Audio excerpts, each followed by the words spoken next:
a call to remember and obey. Be careful to obey all the commands I am giving you today. Then you will live and multiply, and you will enter and occupy the lands that the Lord swore to give you, your ancestors. Remember how the Lord your God led you through the wilderness for those 40 years, humbling you and testing you to prove your character and find out whether or not you would obey his commands. Yes, he humbled you by letting you go hungry and then feeding you with manna, a food previously known to you and your ancestors. He did it to teach you that people do not live by bread alone. Rather, we live by every word that comes from the mouth of the Lord. For all these 40 years, your clothes didn't wear out and your feet didn't blister or swell. Think about it. Just as a parent disciplines a child, the Lord your God disciplines you for your own good. So obey the commands of the Lord your God by walking in his ways and fearing him. For the Lord your God is bringing you into a good land of flowing streams and pools of water, with fountains and springs that gush out in the valley and hills. It is a land of wheat and barley, of grapevines, fig trees, and pomegranates, of olive oil and honey. It is a land where food is plentiful and nothing is lacking. It is a land where the iron is as common as the stone and copper is abundant in the hills. When you have eaten your fill, be sure to praise the Lord your God for the good land he has given you. But that is the time to be careful. Beware that in your plenty, do not forget the Lord your God and disobey his commands, regulations, and decrees that I am giving you today. For when you have become full and prosperous, and you have built fine homes to live in, and when your flocks and herds become very large, and your silver and gold have multiplied along with everything else, be careful. Do not become proud at that time and forget the Lord your God, who rescued you from slavery in the land of Egypt. Do not forget that he led you through the great and terrifying wilderness with its poisonous snakes and scorpions, where it was hot and dry. He gave you water from the rocks. He fed you with manna in the wilderness, a food unknown to your ancestors. He did this to humble you and to test you for your own good. He did this also you would never say to yourself, I have achieved this wealth with my own strength and energy. Remember the Lord your God. He is the one who gives you power to be successful in order to fulfill the covenant he confirmed to your ancestors with an oath. But I assure you of this. If you ever forget the Lord your God and follow other gods worshipping and bowing down to them, you will certainly be destroyed. Just as the Lord has destroyed other nations in your path, you will also be destroyed if you refuse to obey the Lord your God. Victory by God's grace. Listen, O Israel, today you are about to cross the Jordan River to take over the land belonging to nations much greater and more powerful than you. They live in cities with walls that reach the sky. The people are strong and tall, descendants of the famous Anakite giants. You've heard them say, who can stand up to the Anakites? Oh no, you've heard the saying, who can stand up to the Anakites? But recognize today that the Lord your God is the one who will cross over ahead of you like devouring fire and destroy them. He will subdue them so that you will quickly conquer them and drive them out, just as the Lord has promised. After the Lord your God has done this for you, don't say in your hearts, the Lord has given us this land because we were such good people. No, it's because of the wickedness of the other nations that he's punishing them out of your way. It is not because you are so good or have such integrity that you are able to occupy their land. The Lord your God will drive these nations out ahead of you only because of their wickedness, and to fulfill an oath he swore to your ancestors Abraham, Isaac, and Jacob. You must recognize the Lord your God your God is not giving you this good land because you are good, for you are stubborn people. Remember the gold calf. Remember and never forget how angry you made the Lord your God out in the wilderness. From that day you left Egypt until now, and you have been constantly rebelling against him. Even at Mount Sinai you made the Lord so angry he was ready to destroy you. This happened when I was on the mountain receiving the tablets of stone inscribed with words of the covenant that the Lord had made with you. I was there for 40 days and 40 nights. In all that time I ate no food and drank no water. The Lord gave me 2 tablets on which God had written with his own fingernails all the words he had spoken to you from the heart of the fire when you were assembled at the mountain. At the end of the 40 days and 40 nights, the Lord handed me 2 stone tablets inscribed with the words of the covenant. Then the Lord said to me, get up, go down immediately, for the people you brought out of Egypt and corrupted themselves. How quickly they have turned away from the way I commanded them to live. They have melted gold and made idols for themselves. The Lord also said to me, I have seen how stubborn and rebellious these people are. Leave me alone so I may destroy them, and I will erase their names from under the heaven. Then I will make a mighty nation of your descendants, a nation larger and more powerful than they are. So while the mountain was blazing with fire, I turned and came down, holding in my hands the 2 stone tablets inscribed with the terms of the covenant. There below me I could see that you have sinned against the Lord your God. You have melted gold and made a calf idol for yourself. How quickly you have turned away from the path of the Lord that he commanded you to follow. So I took the stone tablet and threw them to the ground, smashing them before your eyes. Then, as before, I threw myself down before the Lord for 40 days and 40 nights. I ate no bread and drank no water because of the great sin you had committed by doing what the Lord hated, provoking him to anger. I feared that the furious anger of the Lord, which turned you against him, would drive him to destroy you. But again, he listened to me. The Lord was so angry with Aaron, and he wanted to destroy him too. But I prayed for Aaron, and the Lord spared him. I took your sin, the calf you had made, and I melted it down. In the fire on the ground and fine dust, and I threw the dust into the stream that flows down the mountain. You also made the Lord angry at the tabernacle, Massah, and Kibroth Hattaavah, and at Kadesh Barnea. The Lord sent you out with this command: go up and take over the land I have given you, but you rebelled against the command of the Lord your God and refused to put your trust in him or obey him. Yes, you have been rebelling against the Lord as long as I have known you. That is why I threw myself down before the Lord for 40 days and nights. For the Lord said he would destroy you. I prayed to the Lord and said, O sovereign Lord, do not destroy them. They are your own people. They have a special possession, whom you redeemed from Egypt by your mighty power and your strong hand. Please overlook the stubbornness and awful sin of these people, and remember instead your servants Abraham and Isaac and Jacob. If you destroy these people, the Egyptians will say the Israelites died because the Lord wasn't able to bring them to the land he has promised to give them. Or he might say he destroyed them because he hated them. He deliberately took them into the wilderness to slaughter them. But they are your people and your special possession, whom you brought out of Egypt by your great strength and a wonderful arm, or powerful arm.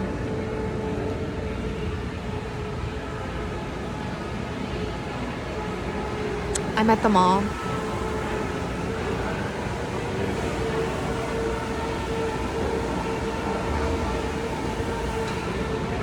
Alright. A new copy of the covenant. At that time the Lord said to me, chisel out 2 stone tablets like the first one. Also make a wooden ark, a sacred chest to store them in. Come up onto the mountain, and I will write all the tablets, the same words that were on the ones you smashed. Then place the tablets in the ark. So I made an ark of acacia wood and cut up 2 stone tablets like the first 2. Then I went up to the mountain with the tablets in my hand. Once again, the Lord wrote the 10 commandments on the tablets and gave them to me. They were the same words the Lord had spoken to you from the heart of the fire on the day you were assembled at the foot of the mountain. Then I turned and came down to the mountain and placed the tablets in the ark of covenant which I had made, just as the Lord had commanded me. And the tablets are still there in the ark. As for me, I stayed on the mountain in the Lord's presence for 40 days and 40 nights, as I had done the first time. And once again, the Lord listened to my pleas and agreed not to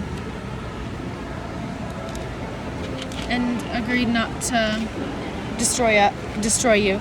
Then the Lord said to me, get up and resume the journey and lead the people to the land I swore to give to their ancestors so they may take possession of it. A call of love and obedience. And now, Israel, what does the Lord your God require of you? He requires only that you fear the Lord your God and live in a way that pleases him and love him and serve him with all your heart and soul. And you must always obey the Lord's commands and decrees that I am giving you today for your own good. Look, the highest heaven and the earth and everything in it all belongs to the Lord your God. Yet the Lord chose your ancestors as the objects of his love, and he chose you, their descendants, above all their nations, as it is evident today. Therefore change your hearts and stop being stubborn, for the Lord your God is the God of gods and the Lord of lords. He is the great God, the mighty and awesome God, who shows knows partiality and cannot be bribed. He ensures the orphans and widows receive justice. He shows love to the foreigners living among you and gives them food and clothing. So you too must show love to the foreigners, for you yourself were once the foreigners in the land of Egypt. You must fear the Lord your God and worship him and cling to him. Your oaths must be in his name alone. He alone is your own God. Is your God, the only one who is worthy of your praise, the only one who has done these mighty miracles that you've seen with your own eyes. When your ancestors went down into Egypt, there was only 70 of them, but now the Lord your God has made you numerous as the stars in the sky. You must obey the Lord your God and always obey his requirements, decrees, regulations, and commands. Keep in mind that I am not talking now to your children who have never experienced the discipline of the Lord your God or seen his greatness and his strength and his powerful arm. They didn't see the miraculous signs and wonders he performed in Egypt against Pharaoh and all his land. They didn't see what the Lord did to the armies of Egypt, to their houses and chariots, how he drowned them in the Red Sea. As he was chasing you, he destroyed them, and they have not recovered to this very day. Your children didn't see how the Lord cared for you in the wilderness until they arrived here. They didn't see what he did at Jathan Abiram when the earth swallowed it, opened its mouth, and in the Israelite camp and swallowed them, along with the households and tents and every living thing that belonged to them. But you have seen the Lord perform all these mighty deeds with your own eyes, the blessings of obedience. Therefore, be careful to obey every command I am giving you today, so that you may have strength to go in and take over the land you are about to enter. If you obey, you will enjoy a long life in the land the Lord swore to give you and the ancestors, and to you, their descendants, a land flowing with milk and honey. For the land you are about to enter and take over is not like the land of Egypt from which you came, where you planted your seed and made irrigation ditches with your foot as in a vegetable garden. Rather, the land you will soon take over is a land of hills, valleys, plenty of rain, a land that the Lord your God cares for. He watches over it through each season of the year. If you carefully obey the commands I am giving you today, and if you love the Lord your God and serve him with all your heart and soul, then he will send the rains in their proper season, the early and late rains, so you can bring in your harvest grains, new wine, and olive oil. He will give you lush pasture land for your livestock, and you yourself will have all you want to eat. But be careful, don't let your hearts be deceived so that you turn away from the Lord and serve and worship other gods. If you do, the Lord's anger will burn against you. He will shut up the sky and hold back the rain, and the ground will fail to produce its harvests. Then you will quickly die in that good land the Lord is giving you. So commit yourselves wholeheartedly to these words of mine. Tie them to your hands and wear them on your forehead as a reminder. Teach them to your children. Talk about them when you are at home and when you are on the road, and when you go to bed and when you get home. Write them on the doorposts of your house and on the gates, so that as long as the sky remains above the earth, you and your children may flourish in the land the Lord swore to give your ancestors. Be careful to obey all these commands I am giving you. Show love to the Lord your God by walking in his ways and holding tightly to his hold.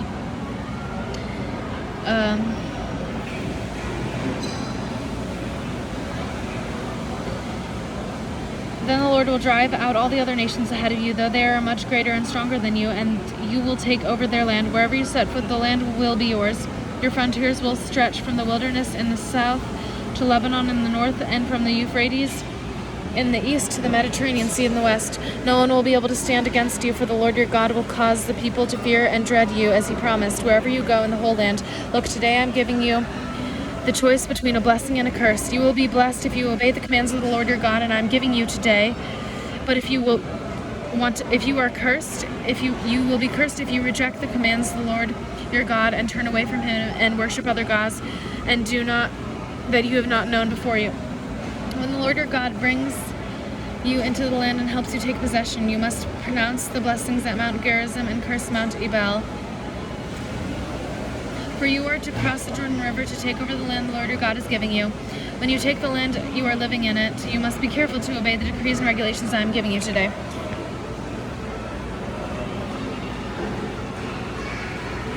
The Lord's chosen place for worship. These are the decrees and regulations you must be careful to obey when you live in the land that the Lord your God, your ancestors, gives you. You must obey them as long as you live.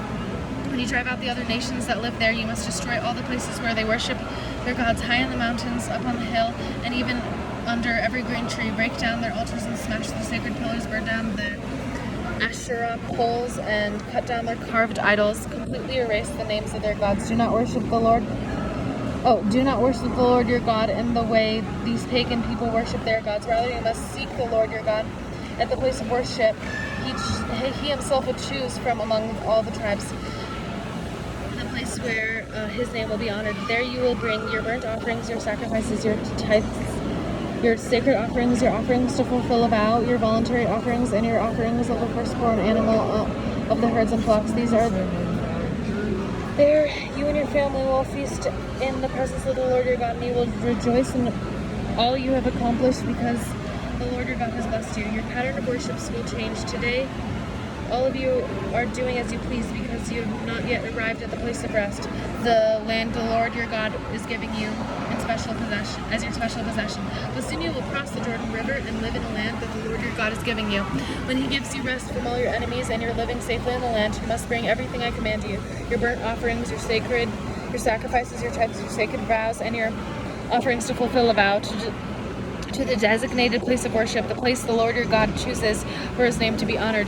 You must celebrate there in the presence of the Lord your God with your sons and daughters and all your servants, and remember to include the Levites who live in your towns, for they will receive no allotment of land among you.